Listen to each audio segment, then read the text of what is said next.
Zdravím vás, moje meno je Marek a vítam vás v ďalšom dieli Rýchlych tipov. V jednom z minulých videí sme si urobili jednoduchý úvod do retuše. Dnes nás čakajú pokročilejšie techniky a jedna z nich sa nazýva Frequency Separation. Poďme do Photoshopu.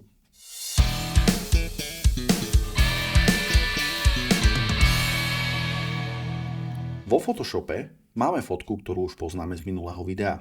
Pripravil som si aj úpravu, ktorú vlastne budeme potrebovať ako východzí bod. To znamená, treba sa zbaviť všetkých nedokonalostí pleti. Môže to vyzerať takto nejako. Ak máme takto hotovú fotku, tak môžeme spojiť tieto vrstvy. Ja to urobím tak, ako to robím bežne cez Smart Objecty, aby som sa vždy vedel vrátiť k pôvodnému dokumentu. Takže konvertovať na Smart Object. Druhým krokom potrebujem si vytvoriť kópiu tohto dokumentu a to urobím tak, že si stlačím Ctrl-J alebo Command J. Mám vytvorený duplikát, ktorý však nepotrebujem ako Smart Object a stačí mi to ako štandardná vrstva. Takže kliknem na to pravým tlačidlom a nájdem Rasterize Layer. A hneď môžem aj tú vrstvu vypnúť. Máme základnú vrstvu, ktorú môžeme nazvať nízka frekvencia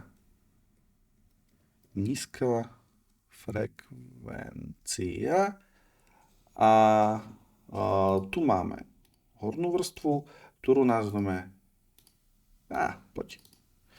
vysoká frekvencia.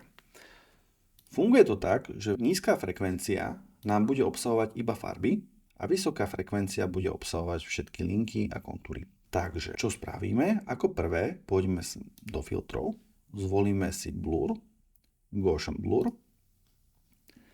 a zvolíme si takú hodnotu, kde strácame jednotlivé detaily. 6,4 je fajn. Znížiť, to už je moc. 6,6 môže byť. To je prvý krok. Ako druhý krok zapnem vysokú frekvenciu.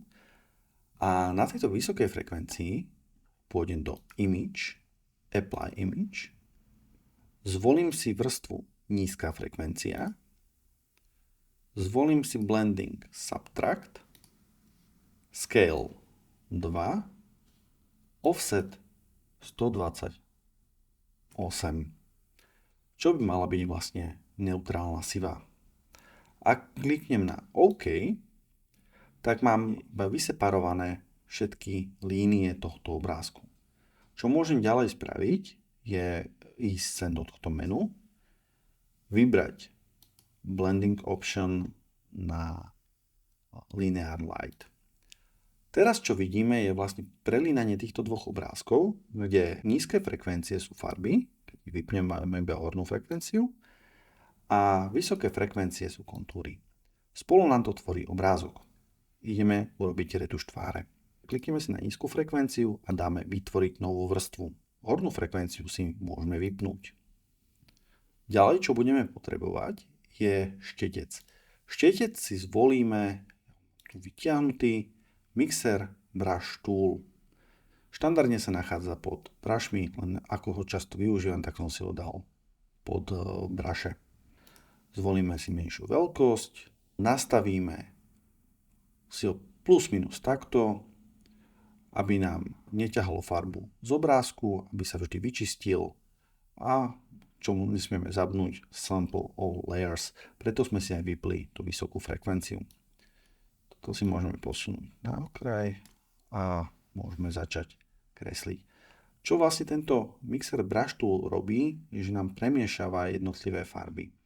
Takže veľmi opatrne s ním. Vďaka tomu, že nám premiešava jednotlivé farby, tak sa môže stať, že si náš obrázok spravíme plochý.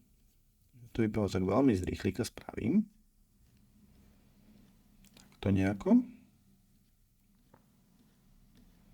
A snažím sa všetky tieto nedokonalosti zliať. Ak sa vám stane, že to preženiete, tak to vôbec nevadí, lebo to sa dá veľmi ľahkým spôsobom opraviť. Ak zapnem teraz vysokú vrstvu, tak v zásade mám vyretušovanú tvár z hľadiska, respektíve mám vyrovnané tóny košky. Ak by som to vypol, tak vidíte pôvodné a nové.